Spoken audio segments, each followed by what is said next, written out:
Hello and welcome to another chapter of a tome pulled right off the shelves at the heart of the Jakuls. As always, I'm your capable host, Lothrin, and there's ever so much more data to relay. So let's get to it, shall we? Go grab a filling meal, settle into a cozy spot, and pay accurate attention to Fleet Part 42, Misery's Descent. Vilivin shook from a restful but aching slumber. It was still raining, still a deluge gouging against sharp stones. A note sat etched into the stone wall before his face, glowing with heat and hate, making sure Vilivin wouldn't miss it. Follow the arrows, go astray and be punished. He could hear the resonant voice of the as-of-yet unnamed Vrin chiding him with those simple instructions. Vilivin packed his sleeping bag, and he looked for his preserved food. It had been taken. It must have been. It wasn't here. That blaming dickhead. Why take the food? If only the drudge up the mountain hadn't left Vilivin so exhausted that he passed out without eating anything, and now his stomach rumbled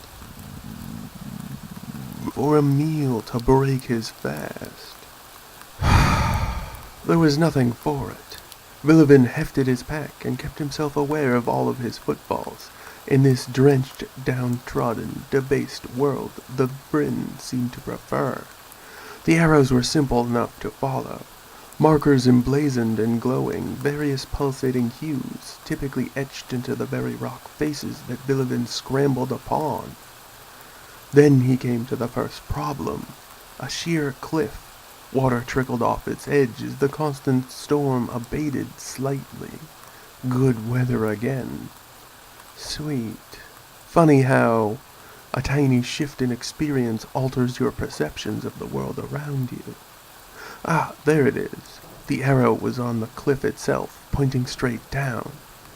But the arrow didn't say how Vilivin had to get down there. So he began walking down a path that skirted the steep and abrupt fall, until an arrow met him on the trail, pointing back the way he had come. Marching a few hours up the barely more than a sliver of cleared brush-free mountainside, Vilivin saw a tree, newly planted and far too tall and age-gnarled for him to have missed the first time. He took the hint, unpacking his rope and tying off the sort of knot that would let you reclaim your cordage after the descent was over. Vilivin took his time, adhering to all the advice the few experienced old soldiers whom he'd sought out before this mess had gifted him with. Plant your feet, grip in both gloved hands, let the rope release slowly, and then rest. Don't fall too far. Make sure you're not too much of a fool. It turned out to be a lot of strenuous work. His muscles ached and burned on top of the pain of the early hike as well as yesterday's climb. Vilivin was not used to this sort of endeavor, and his body was more than willing to bitch very loudly at him about it. Near the bottom, running out of rope, maybe 2 body lengths from the ground, he risked a glance back to the heavens. There he was, that Vrin fuck. Just his arm reaching over the edge. The cunt sliced the rope with a quick finger gesture, the bright blue coiled lightning around the digit likely doing all of the damage. But the damage was done. Vilivin felt time come to a complete halt as he scrambled to make his limbs grip the wet, slippery surface of the rock wall beside him. Too late, far too late. Pain was suddenly everywhere. He heard the echo of his own screams, a jutting, sharp, ignorant, blasting spear of rock emerging through Vilivin's side right through him. All he could do was scream with hate up at the monster that had done this to him. He shut his eyes against the pain only to open them once more to cast a loathing-filled stare at his murderer. But the Vrin stepped out onto the cliff's edge and threw away the bit of rope he'd cut, balancing on barely anything at all. Vilivin almost thought he was hallucinating as it happened, but every time he drifted, the stone seemed to grow spines to stab him right in the nerve endings and bring him back to horrendous reality. The Vrin let himself fall down the face of the cliff, reaching out with his right hand, and somehow becoming almost magnetically attached to it, falling along and down the slippery stone, and even slowing to land gently on his toeless feet. Hello, little nothing. Fuck you! Vilivin spat blood onto this vile shit right in his twisted demonic features. The Vrin smiled. Pleasant tidings to you as well. He ripped Vilivin off of the stone, causing pain so immense that Vilivin drifted out of reality for a few seconds, seeing light and images, sounds and shapes, and hearing a sort of music, a strong, primitive, grinding pulse upon his brain. Not yet, little nothing. Not yet is that for you. The Vrin squeezed his fist in Bilivin's agony-imbued side, feeling as if his suffering could get no worse. And then the real pain began.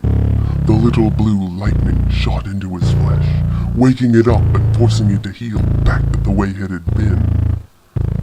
The Vrin dropped him in a heap, and Vilivin gladly huddled around the suffering emanating from his still gushing, gaping, goop-filled wound. Not good enough! The Vrin bellowed as he immolated his charge with another blasting spear of furious lightning through the injury. Vilivin held the energy this time, out of spite.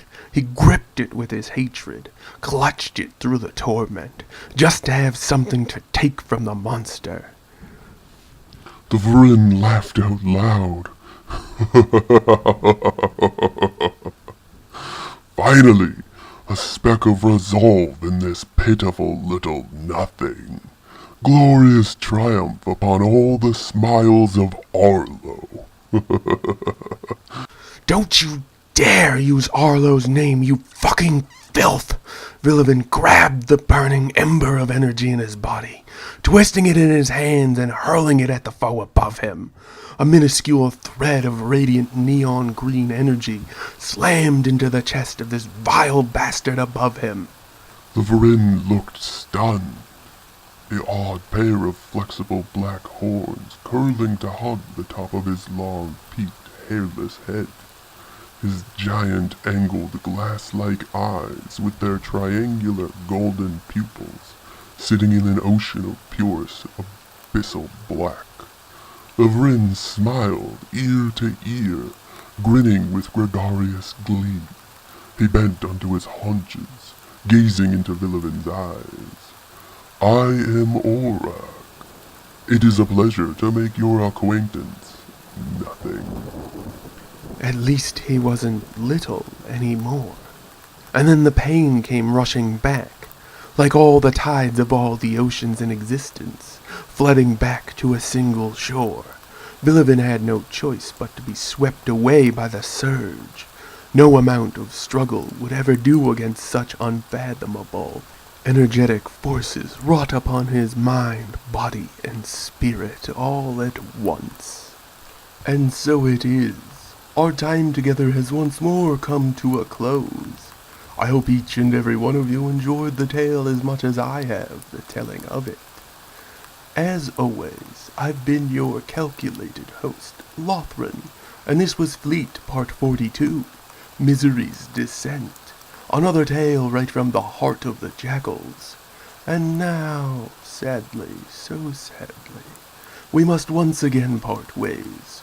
Corval, guide them back along the proper path, back to the safety they know all too well. Yes, sir, Lothran. What? Oh, I knew the Vrin were here and what they were like, but this, so soon? Oh, okay, you might not know. Okay, you have to go back, check the tail end of the stories about young Ito, the Pale, in the Stocktober event for more. I'll have to check it, but Lothran's giving me that. I gotta go. I gotta do my job. A pleasant greeting and a fond farewell to each and all. Please leave all your comments, questions, and kindnesses down below. Don't you let me catch a single one of you leaving any of that mean, rude, or terrible stuff, though. I'm watching you. You keep all of that baloney to yourselves, got it? Remember to like, share, and subscribe to help us learn, spread, and grow. And don't forget that we strongly implore each and every one of you to stay safe out there. See you again tomorrow for Fleet Part 43. Quick edit right here. I just put it right in. You won't even notice the difference. I checked the exact episode. It's number 48 is the beginning of the first story is rewritten of the Stocktober special event, and it's from there to the very end that all this stuff ties in. Okay, good. Alright, all set. Good night and good luck. You'll need it. Bye-bye, everyone. Bye-bye. I gotta go. Bye-bye. I got stuff to do. Bye-bye. So much work to get to.